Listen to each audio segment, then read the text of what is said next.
me eens een keer de vraag gesteld of ik eens ga vertellen uit mijn jeugd of over mijn roots. Voordat ik doorhad dat het niet tegen me gebroek ging weren, was er al een hele tijd verstreken. En de lichte paniek begon zich van mij meester te maken. Meestal weet ik wel het van vroeger te herinneren. Maar dan ga je het anders. Of iets anders. Ik leed al alles uit de hang vallen. En noem maar gelijk 2 akkertjes in met een dubbele jonge kloren. En schravelde me naar mijn schrijf, muziek en naar het anders hobbykamer. Nog steeds geen idee kreeg ik naar buiten. En ik zag dat de winger tegen onze shop prachtig goed aan het weer waren. Nu wist ik het. Vroeger, tegen de moer bij mijn grootouders, groeide ook zo een met die geweldige schone kleur. En ik kreeg ze ook weer die voorstellingen wie dat vroeger was. En geleefd wordt. De wingerd, de groeide tegen een moer op de binnenplaats. Ook sting hij en de proemenboom.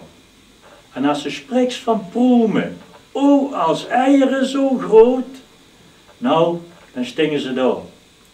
Bij mijn grootouders op de plaats. Maar, met alles wat goed is, heeft men het niet goed voor. Een oome van mij, die ook nog het zwarte schop van de familie was, woonde bij mijn grootouders in. Hij had in een van die gebouwtjes die rondom de binnenplaats gebouwd waren, zijn onderkomen. Hij was een grote liefhebber van vogeltjes en vooral van vogeltjes die verboden waren om in gevangenschap te halen. Zoals bijvoorbeeld putters. En wat had hij hier een mussenkou gehad? En sting daarom de proemenboom in de weg? Nee, die sting niet in de weg. Die ging gewoon dood. Die verdorde. Goh, wie kent dat?